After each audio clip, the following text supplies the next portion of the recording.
On December 3rd, the common room of the residential complex in Lorton was transformed into a small winter wonderland. Colorful garlands decorated the walls, Christmas carols played from the speakers, and the smell of baked goods mingled with the giggles of children bustling among the festively dressed adults. For many, it was the best evening of the year. A chance to get in the mood for the upcoming holidays, laugh together, and forget about everyday life for a few hours. But what began as a carefree Christmas party was to turn into a nightmare that very night.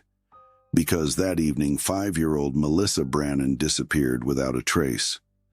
Melissa lived with her mother, Temmie, in one of the apartment buildings that made up the festively decorated residential complex.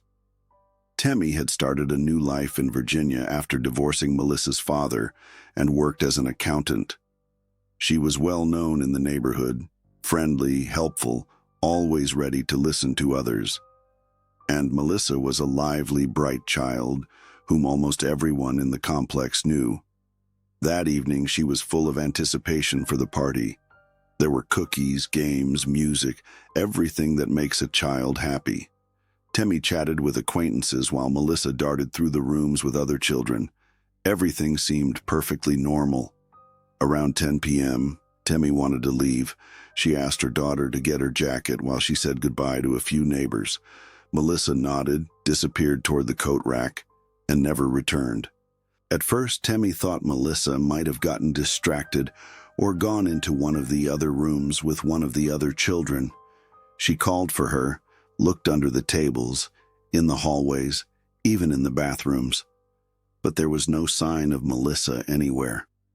The minutes passed, and Temmie's uneasiness turned to sheer fear. When other adults joined the search and no one had seen the girl, Temmie grabbed her phone. A few minutes later, the first police officers arrived. They joined the search, combing the entire building together with the residents, searching the corridors, hallways, and the surrounding area. It soon became clear that Melissa had not simply fallen asleep somewhere or hidden herself. She was gone. More than 300 volunteers joined the search that same night. The police initially assumed a classic scenario.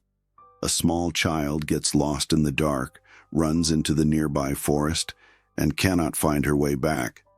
But this theory lost credibility with every passing hour. Melissa knew the area well. She often went there. It was also a freezing cold December night. There was no indication that she could have stayed outside for long. And the most disturbing detail, her jacket was missing. The girl had apparently left the common room, but no one had seen where she went or with whom. The police began systematically questioning all the guests at the event. Nearly 200 people had been present that evening, but no one had noticed Melissa leaving the room, nor had anyone seen her accompanied by anyone else. It was as if she had vanished without a trace, in the middle of a crowded building where people were laughing, dancing, and celebrating. Temmie insisted that she had no enemies in the neighborhood, no one who would want to harm her or her daughter. Nevertheless, investigators pursued one of the most common theories in such cases, a possible abduction by the father. However, it quickly became clear that Melissa's father was in Texas at the time of the crime, thousands of kilometers away. The trail was a dead end. Instead, the officers decided to expand the search area massively. The residential complex was located on the edge of a large forest, and although it was unlikely that Melissa had gone there alone, this area was also searched. Hundreds combed through the forest while others inspected every building in the vicinity. But even after hours of intensive searching, there was not a single usable clue. By the next morning, the search had turned into one of the largest police and volunteer operations Lorton had ever seen. And yet, there was nothing. No trace, no clue, no sound. Only an open window in the boiler room caught the investigators' attention. It was unusual, a small detail that could later prove significant. Investigators began interviewing all residents of the apartment complex in person. Over 400 people lived there, and police spoke to each and every one of them in the hope of finding even the smallest clue. Residents were asked to recall anything that might have been unusual, any strange movements, any odd behavior. Several women independently reported seeing a man named Caleb Hughes. He worked as a janitor in the apartment complex and had also been at the event that evening. They reported that he had behaved suspiciously. He had approached them, made suggestive comments, and got too close to them despite the presence of their partners. But what was particularly striking was how much attention he paid to the children.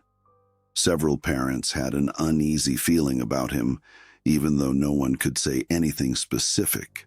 When investigators questioned Temmie again, she also confirmed that Caleb had spoken to her that evening. He had asked about Melissa and even offered to accompany the girl to the bathroom so that Temmie could chat with the neighbors undisturbed. In retrospect, these gestures no longer seemed friendly, but calculated.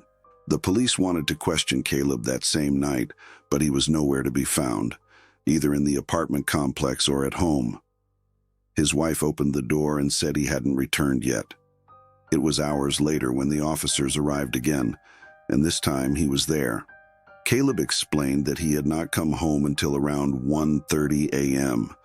The problem was that he had left the Christmas party at 11 p.m. So where had he been in the meantime?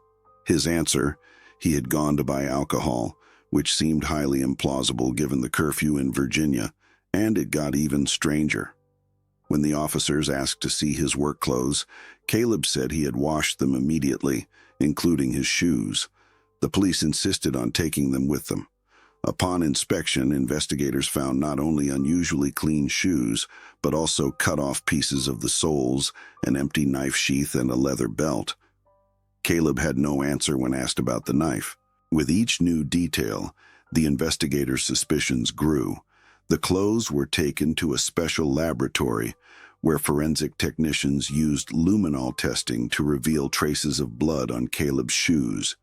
The amount was small, presumably greatly reduced by washing, but it was enough to underscore the seriousness of the situation.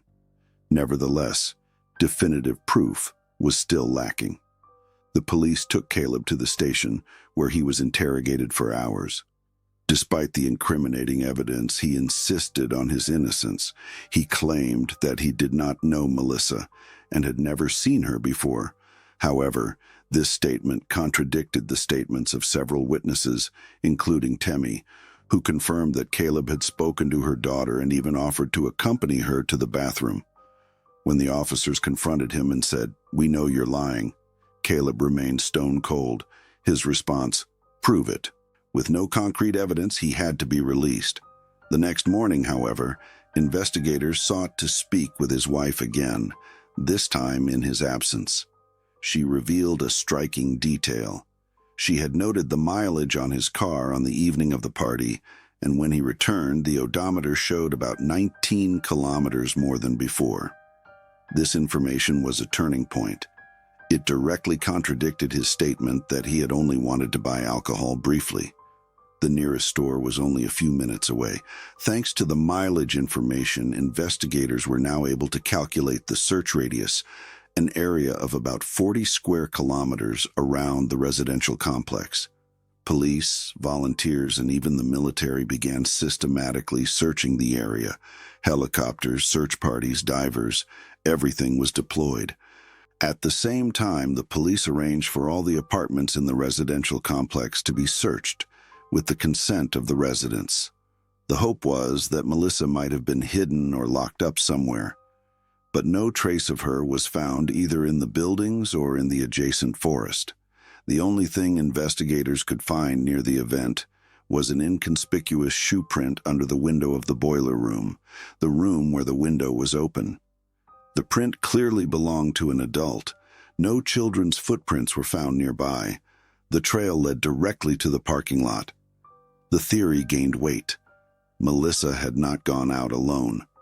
Someone had carried her. The search for clues in Caleb Hughes's car was intensified, this time with the support of the FBI. His wife, who officially owned the vehicle, agreed to another search. Investigators used state-of-the-art forensic methods, including luminol, and discovered traces of blood under the driver's seat, on the pedals, and even on the windshield. Although no DNA could be extracted, that wasn't all they found. An experienced forensic scientist decided to secure even the smallest particles by systematically scanning all surfaces of the car with adhesive tape. Among all the dust, dirt, and dog hair, he noticed a different kind of fiber: fine, black-colored rabbit hair.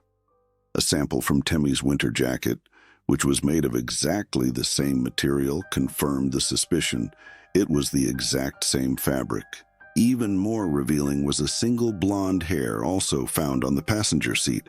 A comparison with Melissa's hairbrush revealed a match.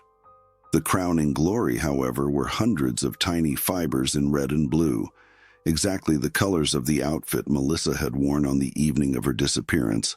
But that wasn't all. A forensic technician remembered a comment made by his wife, who suspected that such garments might have been available at the JCPenney chain. After looking through old catalogs, she found the outfit in question in a Christmas edition from the previous year. The FBI immediately contacted the company. Although the model was no longer available, it turned out that it had been sold exclusively through catalogs in exactly 7,000 copies. The investigators obtained a list of all purchasers. One of them, a man from Kentucky, had accidentally bought the set in the wrong size. The unworn garment was still in its original packaging at his home. A stroke of luck. The fibers were compared and matched 100% with those found in Caleb's car. What's more, the outfit had a unique, specially developed shade of blue with the color code 887. Another distinctive feature. An extensive comparison with almost 8,000 other fibers confirmed that only 2 samples were identical: the fibers in the car and the original garment from Kentucky. It was now clear that Melissa had been in that car. But one problem remained. There was no body. And under state law, someone could only be charged with murder if either the body or the crime scene was found. So the prosecution decided to charge Caleb with kidnapping, knowing that this would mean a lighter sentence. During the trial, Caleb continued to maintain his innocence, but the evidence was overwhelming. Bloodstains, fibers, hair, everything pointed to his guilt. It took the jury only 7 hours to find him guilty. The sentence, 50 years in prison, the maximum penalty for kidnapping in this case. Melissa was never found. Although the verdict had been handed down, many questions remained unanswered. Caleb Hughes had been convicted, but the crucial piece of the puzzle, the whereabouts of Melissa Brannon, was still missing. Investigators hoped that the man in custody might still confess, but Caleb remained stubborn. He repeated over and over that he had nothing to do with the girl's disappearance. His stance remained unchanged even under pressure during lie detector tests and confrontations with incriminating evidence. 4 years after the verdict, something unexpected happened. An employee of an energy company working on a power line in the area discovered a red piece of fabric resembling clothing in a remote lake. Police divers were immediately sent to the scene. But this clue also led nowhere: no further traces, no body, no new information. Time passed. 8 years after Melissa's disappearance, Temmie remarried. She built a family life with her new husband and raised 4 children with him. But although she took her husband's surname, she remained known by her old name in everyday life. In conversations, letters, and public appearances, she wanted Melissa, if she was still alive somewhere, to be able to find her easily. In 2019, almost 30 years after the crime, Caleb Hughes was released from prison early for good behavior. At that point, he had served just over half of his sentence. The news hit like a bolt from the blue. Many who still remembered the case were shocked that the man was now free again. Caleb himself never appeared in public after his release. He settled in an unknown location, subject to probation, but without the obligation to disclose his whereabouts. For Temmie, this release was a heavy blow. She had hoped that at least justice would be served in the form of a full prison sentence.